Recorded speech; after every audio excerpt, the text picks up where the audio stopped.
दगड़ियों, चुनावबाज नेताओं का गांव में आवागमन तेज हो गया होगा और नहीं हुआ है तो हो जाएगा। चुनावबाज नेता का मतलब सिर्फ निर्दलीय ही नहीं होता है, बल्कि वो हर दल में चुनावबाज नेताओं की लंबी फहरिस्त होती है और उनमें से कुछ को टिकट मिलता है, बाकी फिर टिकट नहीं मिलता है तो विद्रोह करते हैं या समझौते करते हैं, आदि आदि आदि। खैर, जो चुनावबाज नेता होते हैं वो जनता के बीच अक्सर अपने आप को स्थापित रखते ही रखते हैं। मौकों की तलाश में रहते हैं कि कब किस गांव में जाया जाए, लोगों से मिला जाए। अच्छी बात है। गांव में किसी की मृत्यु हो गई तो शोक मनाने के लिए नेता पहुंचते हैं। तो शोक मनाने से अधिक सोशल मीडिया पर वीडियो अपलोड करने पर विश्वास करते हैं। शोक मना के घर से बाहर निकले और उनके चेले चपाटे 10 एक मिनट में वीडियो डाल देते हैं कि फलाने फलाने की शोक में जाकर नेताजी ने मुलाकात। शोक के बाद खुशी में भी जाते हैं।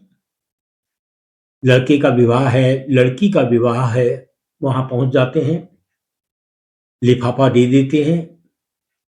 उसके बाद सोशल मीडिया में अपनी फोटो, अपने चेले चपाटे जो उनके साथ गए होंगे उनकी बड़ी बड़ी फोटो तस्वीरें डालकर कि साहब आज नेताजी वहां गए थे और उसके विवाह में गए थे और उसको आशीर्वाद दिया। ब्याह बारातों के अलावा नामकरण हो गया, जनेऊ संस्कार हो गया, इनमें भी नेता जाने में देर नहीं करते। वहां जाते हैं, पिठिया जरूर लगाते हैं, लेकिन मुख्य होता है कि सोशल मीडिया में डाला तो कहा कि साहब नेताजी ने फलाने के यहां जाकर अलाने के जनेऊ में उनको आशीर्वाद दिया। आशीर्वाद लेना चाहिए, आशीर्वाद देना भी चाहिए। इधर 2 साल में जो भी विकास हुआ है नेताओं का जनता के बीच में संवाद को लेकर, उसमें मैंने कई वीडियो देखे। प्राय बहुत सारे नेताओं को टटोला सोशल मीडिया में मिल जाते हैं बेचारे। जब वो गाँव में जाते हैं तो गाँव में जो समस्याएँ हैं, बिजली की, पानी की, शिक्षा की, चिकित्सा की, यातायात की, गरीबी की, भुखमरी की, बेरोज़गारी की, सूखे की, बाढ़ की, उसकी ओर नेताओं का प्राय पीठ ही रहती है और वो चाहते हैं कि यार इस विषय पर लोग ना बोलें। बाढ़ आ गई, लोग मर गए तो फिर मजबूरी है, इसलिए जाते हैं, फ़ोटो खिंचवाते हैं, फिर एक अर्ज़ी भी जिलाधिकारी के माध्यम से शासन प्रशासन को भेज देते हैं। और उनकी अर्जियों का कभी भी उन्होंने यह नहीं दिखाया कि उन्होंने अर्जी दी थी तो इतना बड़ा काम हो गया ऐसा ही, क्योंकि उससे उनको मतलब नहीं होता है। चुनावबाज नेता कुछ पूर्व होते हैं, कुछ वर्तमान होते हैं और कुछ भविष्य की तैयारी कर रहे होते हैं। चलो पूर्व चुप रहे, वर्तमान चुप है, लेकिन जो भविष्य की तैयारी कर रहे होते हैं वो भी अगर इस विषय में चुप हैं तो मान लो कि बहुत चालाक किस्म के लोग हैं और उनके धंधे भी सरकार के साथ जुड़े हुए ही होंगे, वरना ऐसी समस्याएं जो सरकार की ओर से बनाई जाती हैं या सरकार के कारणों से बनी होती हैं, गरीबी, भुखमरी से अशिक्षा, शिक्षा आदि आदि आदि की, उस पर तो नेताजी को बोलना ही चाहिए।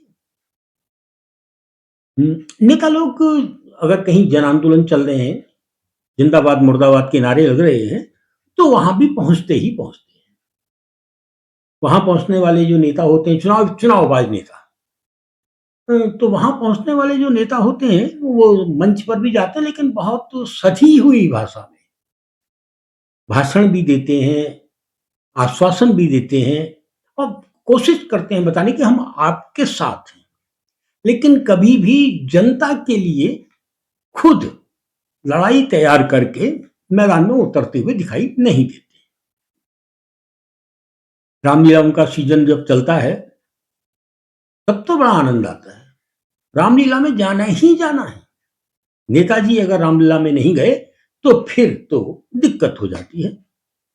अब वो नेता कोशिश करते हैं कि रामलीला के लिए उनको निमंत्रण मिले और फिर उनके चेले चपाटे जुगाड़ लगाते हैं कि रामलीला जो करवा रहे हैं वो एक 15 रुपए का पोस्ट कार्ड नेताजी को नहीं दे, भले ही उसके एवज में नेताजी वहां जाके 5,000 का चंदा देंगे। तो कई जगह तो चंदा फिक्स हो जाता है। कि नेताजी हम आपको मुख्य अतिथि के रूप में बुला रहे हैं, लेकिन शर्त ये है कि आप 10, 15, 20, 25, 30 जो नेता की जेब से निकल जाए वो देंगे। समझौते होते हैं, हमने सुना है, आपने भी सुना होगा। इधर क्रिकेट के मैच चल रहे हैं, लोग समझदार हैं कि नेताजी आइए हम आपको अतिथि बनाएँगे, लेकिन आप देंगे क्या? नेताजी भी जानते हैं ये क्रिकेटर हैं, वोटर नहीं हैं, लेकिन मौका कैसे छोड़ा जाए? तो सामर्थ्य के अनुसार जिस लेवल की टीम होती है, उनकी सामर्थ्य के अनुसार 5,000, 2,000, 2,500, 1,500 का चंदा वो बोल देते हैं, नकद दे भी देते हैं और मंच में बैठ जाते हैं।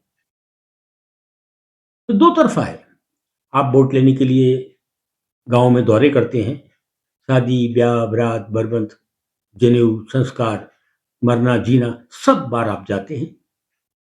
मेलों में जाते हैं, ठेलों में जाते हैं। आपकी कोशिश होती है खेल-कूद आयोजनों के उद्घाटन में आपको बुलाया जाए और उसके लिए आप वो सब करते हैं जो जनता चाहती है और जनता भी जानती है कि नेताजी हैं, इनको वोट चाहिए। इसलिए सौदे भी होते हैं कि मुख्य अतिथि का इतना और छोटे अतिथि का इतना। इधर एक सवाल उठने लगा है कि ये नेता बदलाव के लिए गाँव में क्यों नहीं जाते? लोगों को लामबंद क्यों नहीं करते? जबकि गाँव तैयार बैठे हैं बदलाव करने के लिए। लेकिन नेताजी कहते हैं नहीं, जब मैं जीत जाऊँगा, विधायक बन जाऊँगा तब ही सोचूँगा, उससे पहले नहीं सोचूँगा। इधर कई संगठन और कई निर्दलीय प्रत्याशी वो ये मान के चलते हैं कि हम और आंदोलन की बात करेंगे तो जनता हमको भी चुन सकती है। लेकिन जनता इनको चुनती नहीं। जनता जानती है, समझती है कि अगर आपका कोई राजनीतिक संगठन नहीं है और आप एक निर्दलीय हैं और आप जनता के बीच में आ रहे हैं कि साहब देखिए आपकी बिजली की समस्या है, पानी की समस्या है और इसके लिए वर्तमान विधायक ज़िम्मेदार है, पूर्व का भी विधायक ज़िम्मेदार है, आपकी सरकार ज़िम्मेदार है, तो लोग आपको सुनते हैं। लेकिन आपने ये तो बताया ही नहीं कि इस समस्या का समाधान आपके पास क्या है? ये लोग समझ जाते हैं कि इसका समाधान तो ये बता नहीं रहे और लड़ेंगे भी तो अधिक से अधिक 8-10 लोगों को पकड़ेंगे, जिलाधिकारी को ज्ञापन दे देंगे, धरने में बैठ जाएँगे, सुबह धरने में बैठेंगे और उसके बाद फिर जुगाड़ लगाना शुरू करेंगे, कोई अधिकारी आके उनसे बात कर ले, समझौता हो जाए और फिर एक आश्वासन मिलेगा 10 दिन, 15 दिन, महीना, 2 महीने का और वो लोग उठ जाएँगे। लेकिन उनके खाते में एक जुड़ गया कि देखो मैं तो आपके लिए जिलाधिकारी से मिला था, मैं धरने में बैठा था, भले ही 1 घंटा या 2 घंटा बैठा। और इस बीच में उत्तराखंड में एक नई नई चहलकदमी और हुई है कि कुछ लोग अलग-अलग नाम के उन्होंने संगठन बनाए हुए हैं। तो वो सोच रहे हैं कि हम जब आंदोलन करेंगे, तब हम 2, 4, 5, 6 सीटें निकाल लेंगे। वो आंदोलन भी कर रहे हैं, लेकिन उनके जो आंदोलन के मुद्दे होते हैं, वो जनता को छूते तो हैं। भई हर घर में बेरोज़गार है, आप बेरोज़गारी के मुद्दे पर आंदोलन कीजिए, तो हर घर तक तो आपकी बात पहुँचेगी ही पहुँचेगी। लेकिन जब जनता सवाल पूछती है कि साहब आप बेरोज़गारी का समाधान कैसे करेंगे? तो उसका जवाब उनके पास नहीं होता है। तो फिर वो अपने आप को बचाने की कोशिश में एक ही बात कहते हैं, नहीं साहब हम तो जो घोटाला हुआ है उसकी जाँच की माँग कर रहे हैं। उस स्थिति में जनता समझ जाती है, कहती है नहीं ये तो सिर्फ़ सत्ता में पहुँचने के लिए जुगाड़बाज़ी कर रहे हैं। बावजूद इसके जब जनता को लगता है कि अति हो गई है, तो वो व्यवस्था को बदलती है। कभी ये पार्टी, कभी वो पार्टी और जब लोगों को लगता है कि अब ये पार्टी और वो पार्टी किसी काम के नहीं रहे, वो तीसरी पार्टी का भी विकल्प ढूँढती है।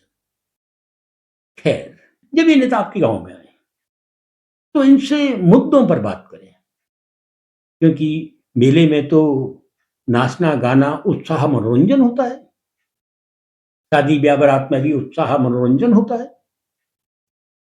शोक का वातावरण किन घरों में हो, तो वहाँ शोक होता है। यहाँ आना चाहिए, जाना चाहिए, लेकिन सिर्फ़ मेलों में आने वाले, शोक सभाओं में आने वाले, शादी, ब्याह, बारात, बरबंदों में आने वाले जो नेता हैं, उन पर नज़र तो रखी ही जानी चाहिए कि ये आ क्यों रहे हैं? और मुद्दों की बात तो करते ही नहीं है। यदि सिर्फ़ तेरे नाती की बारात में मैं आया था, मेरे को वोट देना या तेरी लड़की की बारात में मैं आया था, मैंने बिठिया लगाया था, इस मेरे को वोट देना या फलाना जब गुज़र गया था, तो मैं शोक मनाने के लिए आया था, मेरे को वोट देना। सिर्फ़ इतने के लिए अगर ये लोग आ रहे हैं, तो जनता को इनकी ओर भी शक की दृष्टि से तो देखना ही